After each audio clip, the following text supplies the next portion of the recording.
Darian Voss wiped his forehead with the back of his hand, leaving a faint streak of dust across his temple. The theater was quiet now, too quiet. Just the hum of the overhead lights and the soft squeak of his mop against the polished floor. Outside, Portland's evening rain tapped gently against the tall arched windows, blurring the streetlights into golden smudges. It was past 10 and most of the city had already tucked itself into bed. But Darian still had 2 more hours before he could clock out, catch the late bus, and head home to Mira. He'd been working nights at the Lindenwood Performing Arts Center for nearly 3 years. Before that, he'd played piano in smoky jazz clubs and tiny basement venues, fingers dancing over keys like they knew secrets no one else did. But that life felt like someone else's story now, like a dream he'd woken up from and couldn't quite remember. Life had changed fast after Lila passed. One moment, they were planning a summer trip to the coast with Mira. The next, there was a hospital room, hushed voices and a silence so heavy it made breathing feel like work. Mira had stopped talking not long after. Not all at once, just little by little, like a light dimming. She'd still smile, still hug him tight when he came home, but words? Those had vanished. The doctors called it selective mutism, something that sometimes happens after deep loss. Darian didn't need a label. He just knew his daughter carried a quiet storm inside her, and he'd do anything to help her find calm again. So he traded piano gigs for a janitor's uniform, gigs that paid in tips and uncertainty for a steady paycheck and health insurance. Stability, he told himself. That's what she needed. Not dreams, not music. Just him showing up every single day. He pushed the mop bucket toward the stage, glancing up at the grand piano sitting center stage like a throne. It was a Steinway, old but lovingly maintained, its dark wood gleaming under the house lights. Sometimes when no one was around, Darian would let his eyes linger on it a little too long. He'd imagine his fingers resting on the keys, not to clean, but to play. But he never did. Too much time had passed. Too much rust had settled in his bones. Tonight the theater had been scheduled for a chamber music rehearsal, but the group canceled last minute. That meant Darian got to clean the main auditorium alone. No stagehands rushing him, no performers leaving coffee cups backstage. Just him and the empty rows of red velvet seats stretching into the dark. He climbed the steps to the stage, careful not to track water onto the hardwood. The piano lid was open as always after use. He pulled a soft cloth from his pocket and gently wiped the keys one by one. Ivory and ebony, cool under his calloused fingertips. He used to know every chip, every uneven note. Now they felt like strangers. As he worked, his mind drifted to Mira. She'd drawn him a picture that morning before school, a stick-figure man standing beside a big black rectangle with white lines. "That's you and the piano," she'd signed with her hands, the way they'd learned to communicate when words failed. He'd tucked it into his lunchbox, right next to the apple slices and peanut butter sandwich he always packed for her. He missed her voice. Not just the sound of it, but the way she used to chatter about clouds shaped like dragons or how her stuffed rabbit needed a new hat. He missed bedtime stories told in her high, bright tone. But more than anything, he missed seeing her feel safe enough to speak without fear. A soft creak echoed from the back of the hall. Darian froze. He wasn't expecting anyone.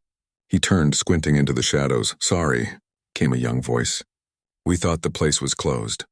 3 teenagers shuffled in, backpacks slung over their shoulders, one carrying a violin case. They looked around nervously as if they'd trespassed. "It's okay," Darian said, voice low but kind. "Rehearsal got canceled. You're not bothering me." One of them, a girl with curly hair and round glasses, stepped forward. "We're from Westbridge Arts Academy. We just wanted to try the piano. It's supposed to be amazing." Darian nodded toward the instrument. "Go ahead, just don't leave sheet music lying around." They grinned and hurried to the stage, full of the kind of energy he used to have. They fumbled with their music stands, argued playfully over who got to play first, and finally settled into a Chopin nocturne. It was rough around the edges, but full of heart. Darian watched from the wings, mop in hand, feeling something stir in his chest, something warm and aching. When they finished, they packed up quickly, laughing about a wrong note one of them hit. As they left, the curly-haired girl turned. "Thanks for letting us play," she said. "You're cool for a janitor." Darian finished with a small smile. She blushed. "I didn't mean it like that." "It's all right," he said. "Music's for everyone." After they left, the theater fell silent again. But now the silence felt different, charged like the air before a storm. Darian looked at the piano. The sheet music they'd used was still on the stand. He walked over, picked it up, and smoothed the pages. Then, almost without thinking, he sat down. His hands hovered above the keys. They trembled slightly. He hadn't done this in so long. What if he forgot everything? What if it sounded terrible? But then he remembered Mira's drawing. The way she'd looked at him when she handed it over, like she still believed in the man who used to make music. He took a breath and played, not Chopin, not jazz, just something that came from somewhere deep inside. A simple, wandering melody that started soft like a whisper, then grew stronger, like a voice finding its way back. It wasn't perfect. His fingers stumbled once or twice. But it was honest, and for the first time in years, Darian didn't feel like a janitor, or a grieving husband, or even a worried father. He just felt like himself. Unseen from the balcony above, a woman in a long coat stood perfectly still, phone in hand, recording the last 30 seconds. She didn't move until the final note faded into the air. Then with a quiet smile, she slipped away, leaving Darian alone with the piano, the rain, and a feeling he hadn't known he still carried. Hope. He stood up slowly, heart pounding. He glanced around, suddenly self-conscious, as if the walls might judge him. But the theater held no judgment, only echoes. He tucked the sheet music neatly under the bench, wiped his hands on his pants, and went back to mopping. But as he worked, his lips curved into the faintest smile, and somewhere deep in his chest, a door he thought was locked forever had just cracked open. The next morning, Darian woke to the sound of rain still tapping against the window pane and Mira's quiet footsteps in the hallway. She'd already dressed herself in mismatched socks and her favorite dinosaur sweater, the one with the tiny T-Rex wearing sunglasses. She held out a piece of toast with peanut butter smeared unevenly to the edges, her way of saying good morning. He took it with a tired smile and ruffled her hair. She didn't speak, but she leaned into his side for a second, just long enough to let him know she was okay. He didn't mention the piano. Not yet. That moment on stage felt too fragile to put into words, like a soap bubble that might pop if you stared at it too hard. Instead, he packed her lunch, checked her backpack for homework, and walked her to the bus stop under a shared umbrella. As the yellow bus pulled away, he stood there a little longer than usual, watching until it turned the corner. Back at the art center that evening, everything felt different. The same mop, the same bucket, the same fluorescent lights. But now, every time he passed the stage, his eyes drifted to the piano. He kept expecting someone to say something, to ask why he'd been playing, but no one did. The theater crew chatted about weekend plans. The lighting tech complained about a faulty dimmer switch, and life moved on as if nothing had happened, except it had. 2 nights later, as he was wiping down the backstage mirrors, a soft voice called from the doorway. "Mr. Voss," he turned. It was the curly-haired girl from the other night, Elise, he remembered now, and beside her stood a woman in her 50s with silver-streaked hair pulled into a loose bun and sharp, kind eyes. She wore a long scarf wrapped twice around her neck and carried a leather satchel slung over one shoulder. "This is Professor Lynn Tran," Elise said quickly. "She's the guest artist at our school this semester." She, heard you play." Darian's stomach dropped. "Heard me?" Professor Tran stepped forward, her expression calm but curious. "I was in the balcony, just passing through. I didn't mean to intrude," he swallowed. "It wasn't anything special, just messing around."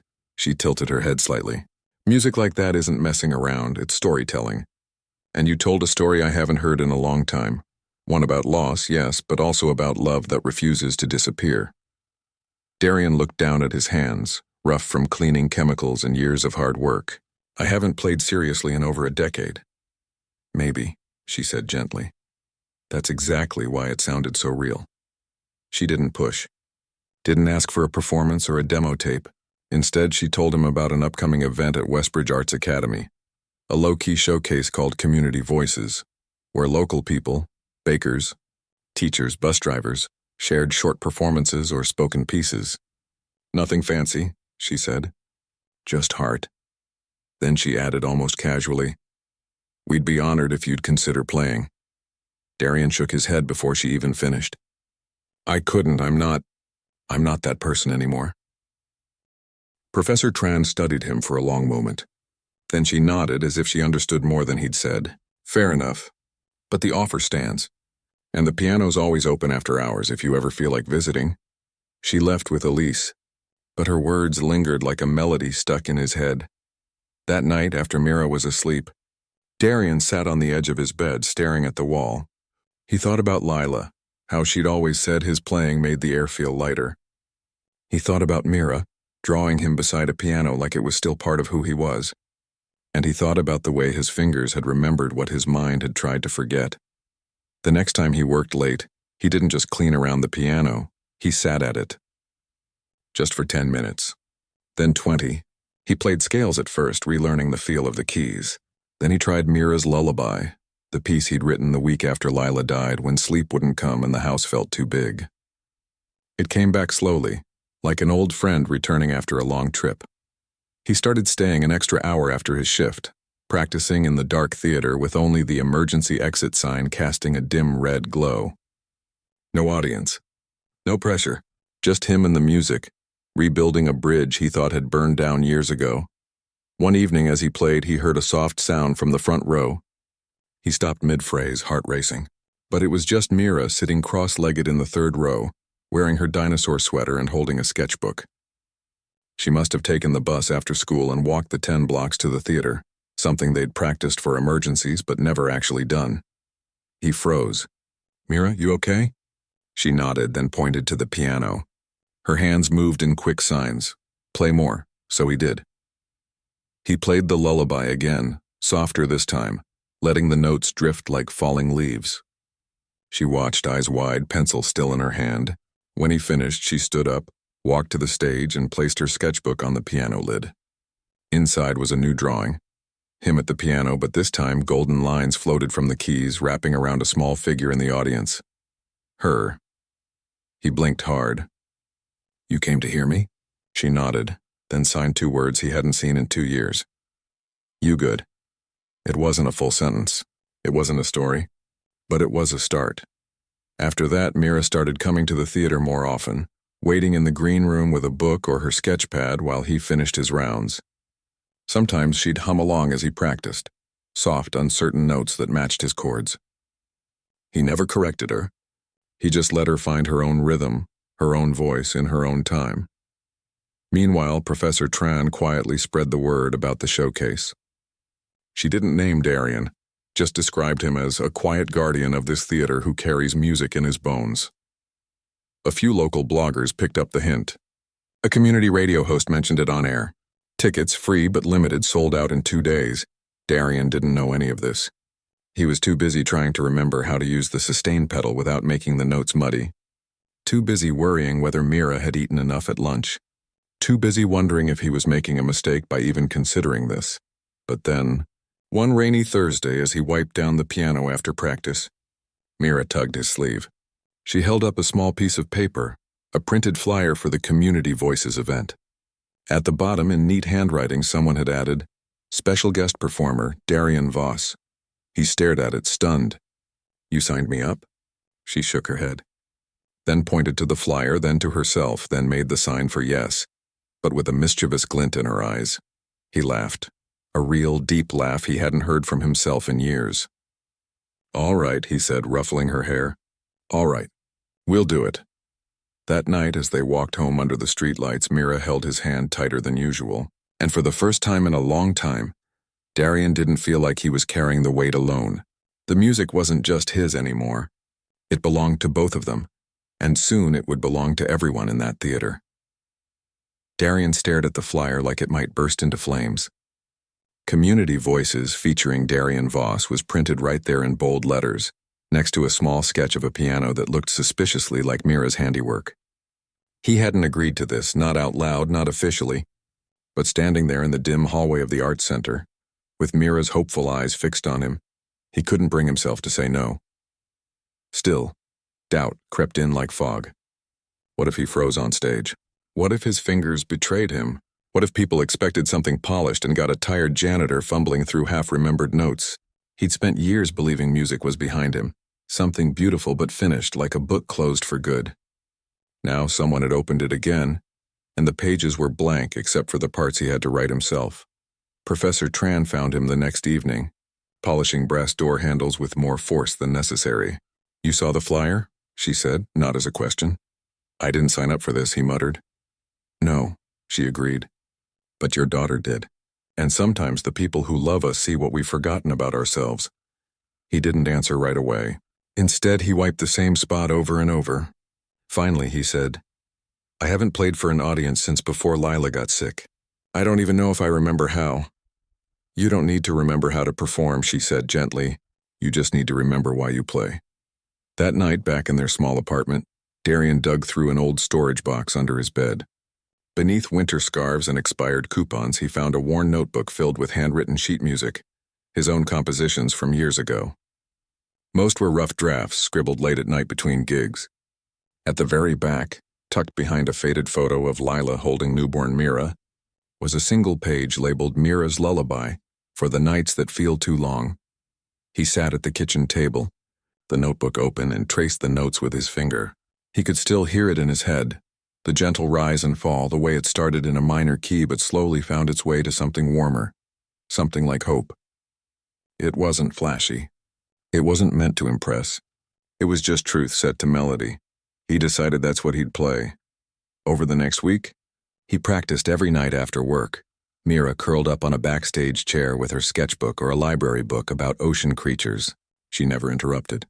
She just listened, sometimes humming softly when a phrase moved her. One evening, she brought her small keyboard from home and tried to copy a few chords with her small hands. Darian showed her how to find middle C, how to press the keys without fear. She grinned, the kind of grin that reached her eyes, and for a moment the apartment didn't feel so quiet anymore. Word about the showcase kept spreading. A local news blog ran a short piece titled, "Mystery Pianist to Perform at Westbridge Arts Event," describing Darian only as a night custodian with a hidden gift.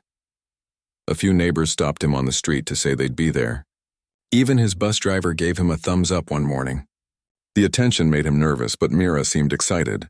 She started drawing little tickets and handing them out to her stuffed animals, arranging them in rows on her bed like a tiny audience. The day of the performance, Darian woke with a knot in his stomach. He ironed his best work shirt, navy blue, slightly faded, and polished his boots until they shone. Mira picked out her favorite outfit, a purple dress with stars and her dinosaur socks, because, as she signed with a serious face, even stars need dinosaurs.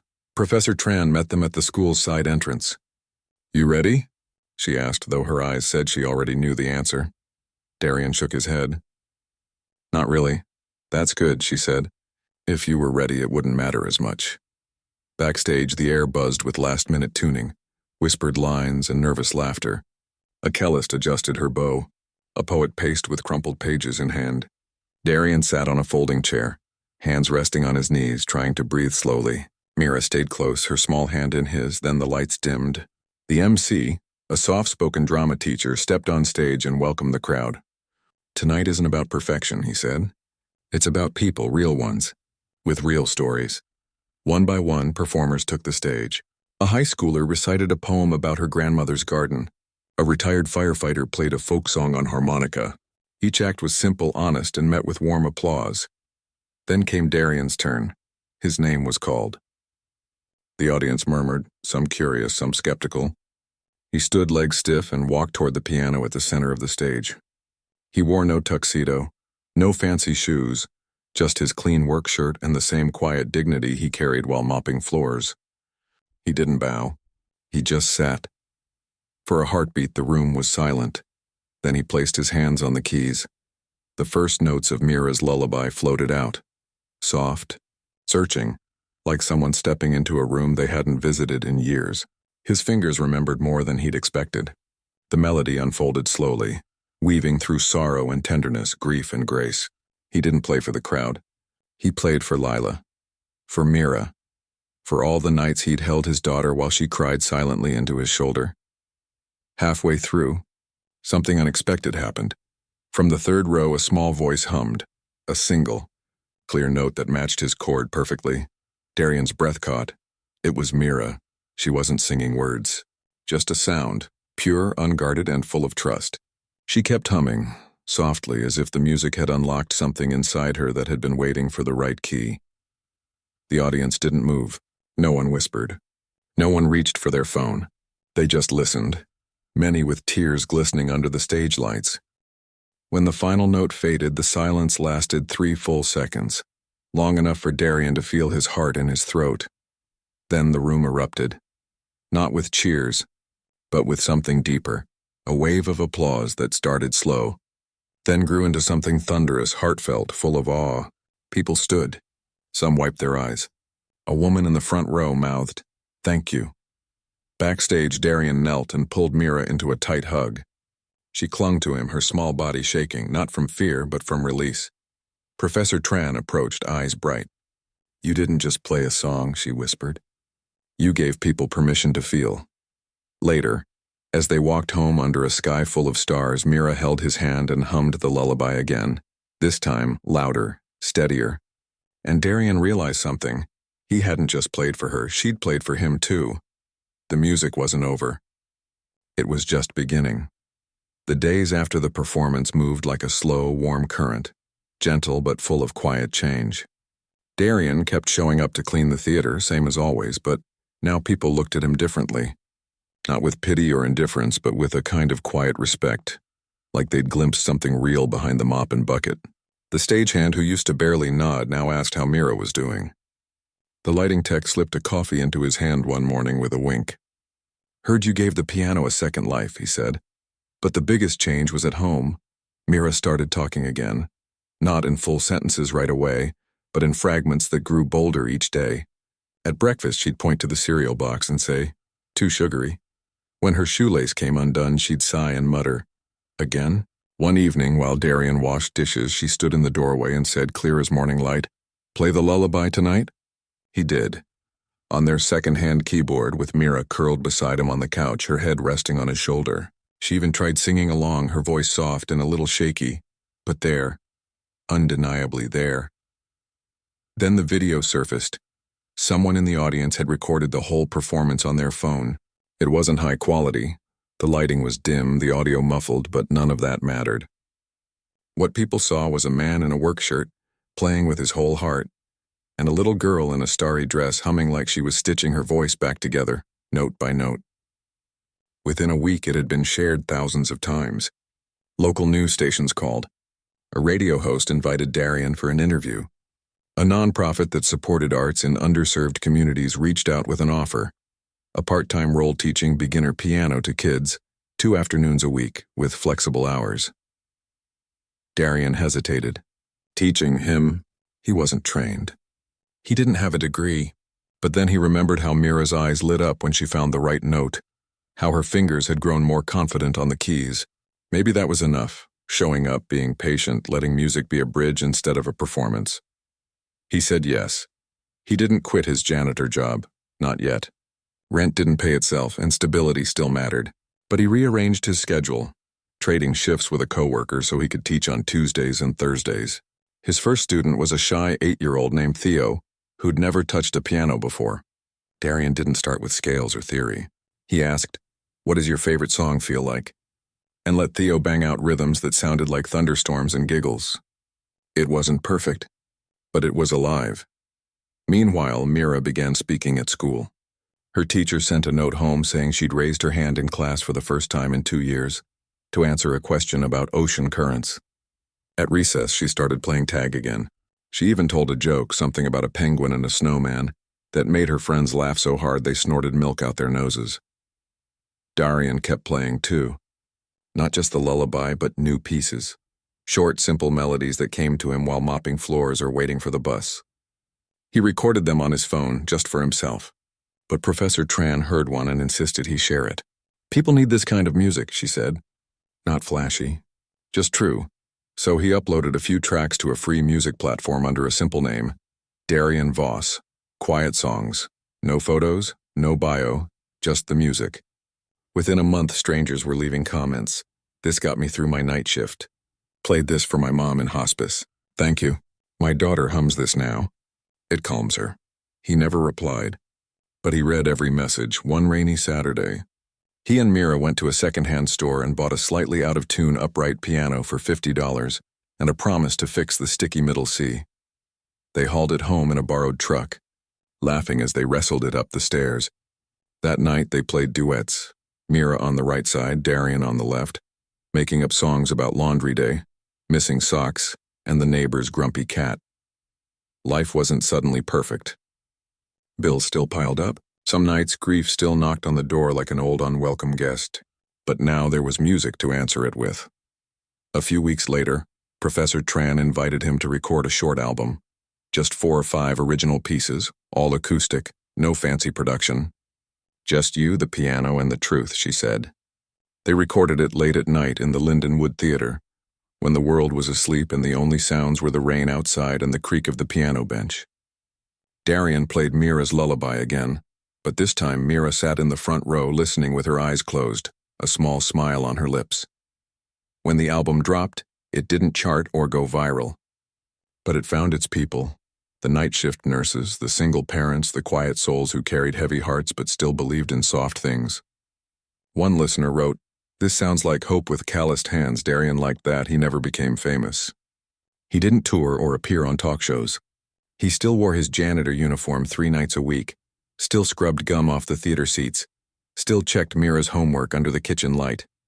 But something had shifted, not in his circumstances, but in his spirit. He wasn't just surviving anymore. He was living fully with music as his compass. And Mira, she kept talking.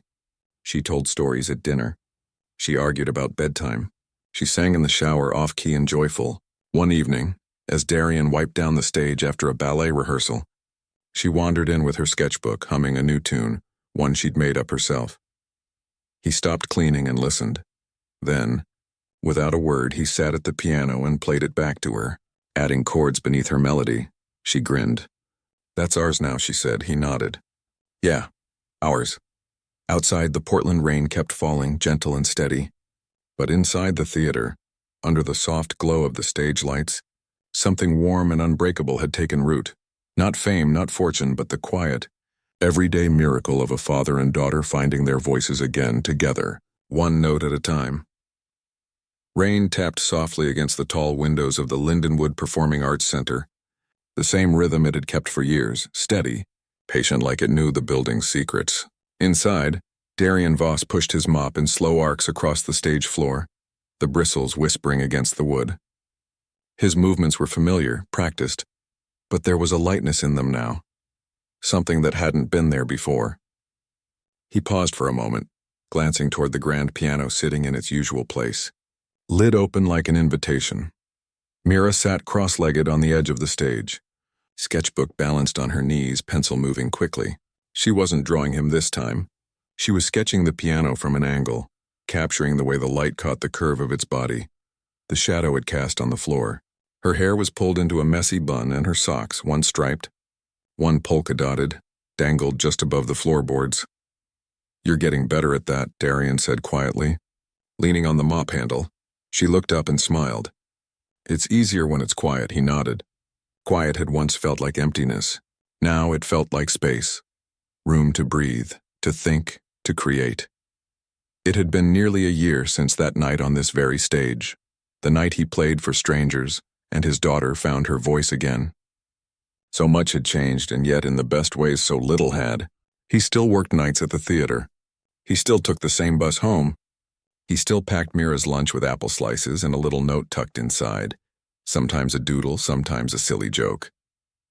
But now, 2 afternoons a week, he also taught piano to kids who reminded him of himself at their age. Curious, unsure, full of music they didn't know how to name yet. He never chased fame. The video of his performance had faded from the internet's short attention span, replaced by newer stories, flashier moments, and that was fine. What mattered was what stayed, the quiet ripple it created in real lives. A letter from a teacher in Boise who played his lullaby for her grieving students. A message from a veteran who said the music helped him sleep through the night. Even the local grocery clerk had told him, "My kid listens to your songs before bed now. Says it makes the dark feel friendly." That was enough. More than enough. Mira closed her sketchbook and hopped down from the stage. "Can we play tonight?" she asked, her voice clear and steady. No hesitation, no fear. "Sure," he said. "But only if you promise not to play that made-up song about broccoli again." She groaned. "It's a masterpiece." It's terrifying, he teased, ruffling her hair. They walked toward the piano together. He sat first, then patted the bench beside him. She climbed up, adjusting her socks, then placed her small hands on the keys. They'd been working on a duet, a simple piece they'd written together about rain and rooftops and the sound of buses passing by late at night. It wasn't perfect. Sometimes Mira missed a note. Sometimes Darian rushed the tempo.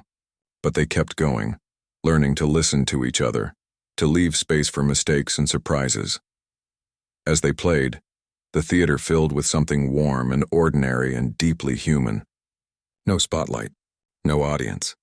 Just two people making music because it felt right, because it connected them in a language deeper than words. Later, as they packed up to leave, Mira paused by the stage door. "Do you ever miss the old days?" she asked suddenly. Darian stopped zipping his coat. "Which old days?" "You know, before all this," she gestured vaguely toward the piano, "when it was just us and silence." He thought about it. The grief had been heavy, yes.